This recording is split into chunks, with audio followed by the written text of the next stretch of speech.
Isang magandang buhay at mapagpalang araw mga kagulay. Welcome po uli sa ating tag price update ng mga sariwang gulay na bumabagsak po araw-araw dito sa ating Kabanatuan Vegetable Trading Center, Palengke ng Sangitan. Samahan niyo po uli ako mag-price tag ng mga gulay dito para po meron tayong idea, basihan sa mga presyo na ating pong magagamit pag tayo po'y nangalakal o mamili ng gulay dito sa ating bagsakan.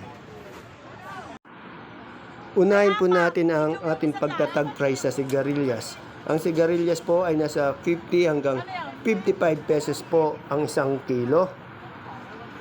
Ang siling panigang naman po ay nasa 20 to 25 pesos per kilo or 250 po isang bundle.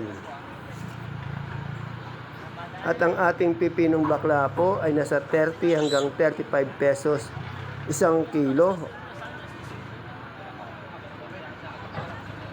At ang ating siling Taiwan o yung labuyo ay nasa 80 pesos per kilo or 800 isang bundle.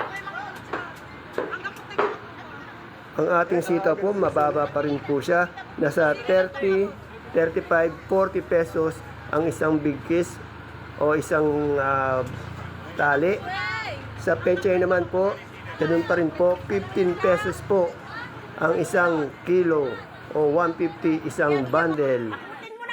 Yung kalamansi po natin, pinaka-quality po nito nasa 2004. Yung good po nito nasa 2002. 2,000, isang buriki, isang red bag o 30 kilos. Sa suprema po natin kalabasa, 28 yung malaki, 27 yung medium, 26 naman po yung small ng ating supremang kalabasa. Ang ating pong patolang palikpik ay nasa 25 hanggang 30 pesos po ang isang kilo or 300 isang bundle. Sa ating talong po, medyo mababa po talaga, 17 hanggang 20 pesos po isang kilo or 170, 200 isang bundle. Sa ating turo naman po ay nasa 40 hanggang 50 pesos ang isang kilo. At ang ating naman pong upo, ayaw pong tuminag, nasa 150 po ang isang bundle ng ating upo.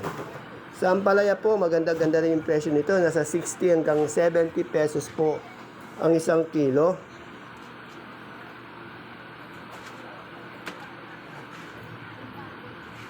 At yung ating siling sultan naman po, nasa 60, 70 ang isang kilo or 600, 700 isang bundle. Tandaan niyo po, puro asking price lamang po ang tanong natin, hindi pa po final price. Yan po, yung upo, 150 po ang isang bundle. Minsan po, 120 pa. Ang ating pipinong puti naman po, nasa 350 po ang isang bundle o 35 isang kilo. Ilan na ba ito ikon?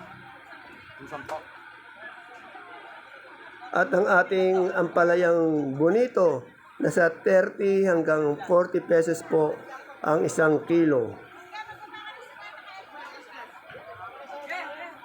Sa ating, ayan nga po yung pipinong bakla, 30 hanggang 35 pesos po ang isang kilo.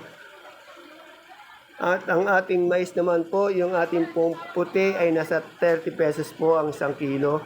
Yung dilaw naman po ay nasa 15 pesos po isang kilo. 150 isang bundle, yung dilaw.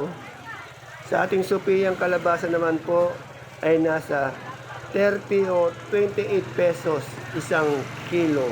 28 hanggang 30 pesos po. Sa ating okra naman po ay nasa, meron pong 50 pesos, 60 pesos, 70 pesos isang kilo. Depende po talaga sa quality. Ilan yung natanong natin ha? Sa ating mani naman po ay nasa 70 pesos po ang isang kilo. Maganda pa rin po yung mga mani natin sa ating bagsakan. Matataba siya at siksik po ang laman. Yung atin naman pong luya, 85 pesos po yung pinakamaganda. Yung mga good po, meron 70, 75. Sa beans po natin, nasa 35 pesos po ang isang kilo. Beans po yan, ay local beans po. Sa ating mga kamote po, yung pang-mall natin na Taiwan Sea, nasa 45 pesos ang isang kilo. Yung ube po, 40 pesos isang kilo. Yung dilaw, 25. Yung puti po, 30 pesos po isang kilo. Yung ating pong patolang kinis naman po ay nasa 25 pesos po ang isang kilo.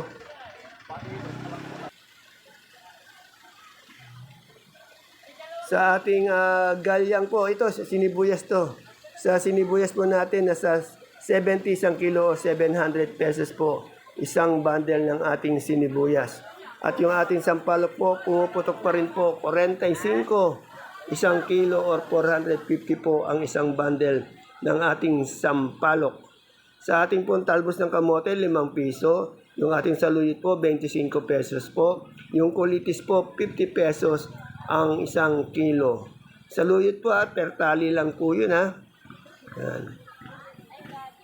Yan po, may bayabas tayong nakita. Nasa 60 pesos po yung bayabas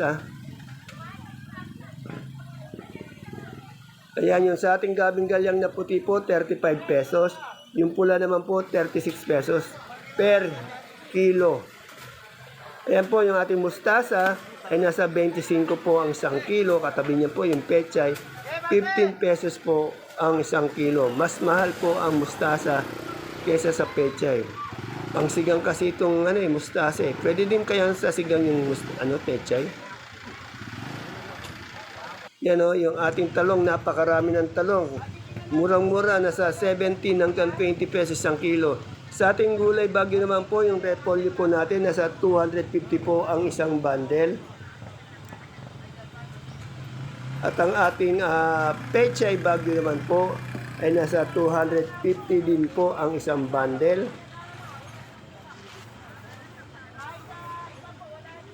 Sa ating, ayun, nagtatago yung sayote, naubos na kasi. Sa sayote po, 300 pesos ang isang bundle. Ayan yung sayote. At sa ating carrots, bumaba po to, nasa 1,150 po ang isang bundle. Dati kasi nasa 1,300, 1,250. At yung ating labanos naman po, nasa 300 pesos po isang bundle. At yung ating pipinong Jackson po ay nasa 700 po ang isang bundle. Sa patatas po natin malaki, nasa 550 po. Malalaking patatas po yan. At yung patatas natin na kasing laki ng bola ng Jackson o yung marble ang tawag nila ay nasa 450 po ang isang bundle. Sa atin naman pong broccoli ay nasa 70 pesos lang po ang isang kilo ng ating broccoli. At sa ating cauliflower naman po ay nasa 80 pesos ang isang kilo ng cauliflower. At yung ating red bell po, nasa 200 pesos po ang isang kilo.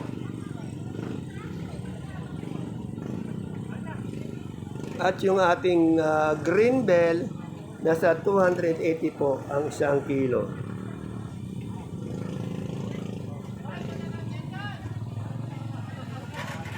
Yung lemon po natin na imported, wala pa rin siyang pagbabago po.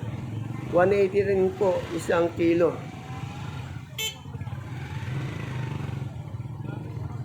Yung ating pong celery ay nasa 120 po isang kilo. Yung leeks po natin nasa 130 pesos po ang isang kilo. Yan po yung corn natin, wala rin pagbabago, nasa 25 lang po yan per styro.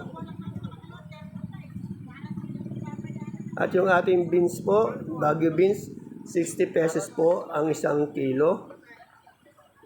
At punta naman po tayo sa ating lettuce. Meron lang po tayong dalawang klase ng lettuce dito. Yung green leaf o yung green eyes, 120. Yung lettuce naman po natin, romaine, 120 po. Wala po tayong iceberg o yung lettuce na bilog na madalas natin ina-update. Ang meron po dito, butchoy. Butchoy po, 100 pesos po isang kilo.